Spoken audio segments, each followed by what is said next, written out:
Bank में काम करने वाले पोलियो से ग्रसित पिता रमेश बाबू और मां नागलक्ष्मी को इस बात को लेकर चिंता होती थी कि उनकी बेटी वैशाली टीवी देखने में काफ़ी टाइम बर्बाद कर रही है। बेटी को सही दिशा देने के लिए उन्होंने उसका ध्यान शतरंज की ओर लगाया। नागलक्ष्मी की बेटी के साथ उनका एक छोटा सा बेटा भी था। दीदी को शतरंज खेलते देख वो भी थोड़ा थोड़ा शतरंज खेलने लगा। किसे पता था कि ये बच्चा आगे चलकर नहीं बल्कि अपने बचपन में ही दुनिया का नंबर 1 खिलाड़ी बन जाएगा और ग्रैंड मास्टर का खिताब हासिल करेगा। अभिवादन और स्वागत है आप सभी का हमारे इस खास कार्यक्रम में। मैं हूं केसरी पांडे और आप देख रहे हैं ध्येय टीवी। अपने आज के न्यूज़ दिस आवर में हम जानेंगे कि कौन है आर प्रज्ञानानंद, अभी ये चर्चा में क्यों है और कब किसी शतरंज खिलाड़ी को ग्रैंड मास्टर का खिताब दिया जाता है और ये खिताब देता कौन है। हाल ही में भारत के युवा ग्रैंड मास्टर आर प्रज्ञानानंद ने ऑनलाइन रैपिड शतरंज टूर्नामेंट एयर थिंग्स मास्टर्स के 8वें दौर में दुनिया के नंबर 1 खिलाड़ी मैग्नस कार्लसन को हराकर एक बड़ा उलटफेर किया है। प्रज्ञानानंद की यह उपलब्धि काफ़ी बड़ी है, खासकर ये देखते हुए कि वो विश्वनाथन आनंद और पी हरिकृष्णा के बाद सिर्फ तीसरे भारतीय खिलाड़ी हैं जिन्होंने गत विश्व चैंपियन कार्लसन को हराया है।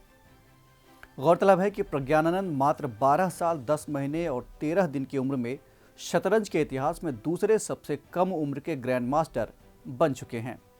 इतना ही नहीं, साल 2016 में वे मात्र 10 साल 10 महीने और 19 दिन की उम्र में दुनिया के सबसे कम उम्र के इंटरनेशनल मास्टर भी रह चुके हैं।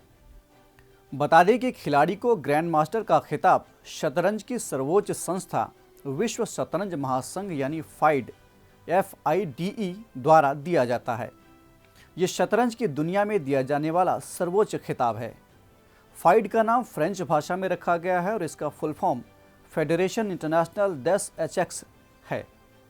इसकी स्थापना 20 जुलाई 1924 में की गई थी और अंतर्राष्ट्रीय ओलंपिक समिति ने इसे 1999 में अंतर्राष्ट्रीय खेल महासंघ के रूप में मान्यता दी थी।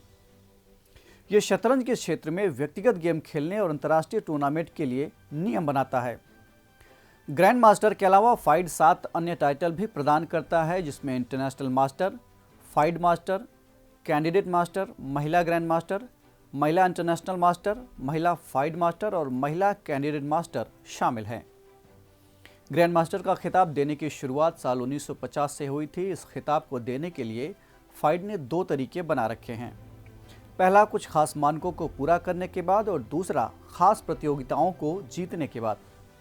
मानकों में जैसे किसी शतरंज खिलाड़ी को ग्रैंड मास्टर बनने के लिए कम से कम 2500 एलो रेटिंग प्राप्त करनी पड़ती है। हालांकि खिलाड़ी को अपना खिताब बनाए रखने के लिए ये रेटिंग बरकरार रखना ज़रूरी नहीं है। इसी तरह प्रतियोगिताओं में अगर कोई खिलाड़ी महिला विश्व चैंपियनशिप, विश्व जूनियर चैंपियनशिप या वर्ल्ड सीनियर चैंपियनशिप को जीत लेता है तो उसे भी ग्रैंड मास्टर का खिताब दिया जा सकता है।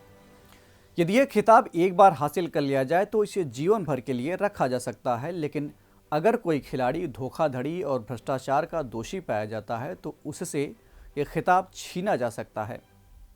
बता दें कि विश्वनाथन आनंद पहले भारतीय ग्रैंड मास्टर थे और भरत सुब्रमण्यम देश के नवीनतम 73वें ग्रैंड मास्टर हैं। तो ये थी बात ग्रैंड मास्टर के खिताब की और अब बारी है आज के सवाल की। आपको कमेंट करके बताना है कि सबसे ज़्यादा ग्रैंड मास्टर का खिताब किस देश में है और महिला अथवा पुरुष में ज़्यादा खिताब किसके पास है। हम फिर मिलेंगे एक नए कार्यक्रम के साथ। तब तक के लिए पढ़ते रहिए और बढ़ते रहिए। नमस्कार।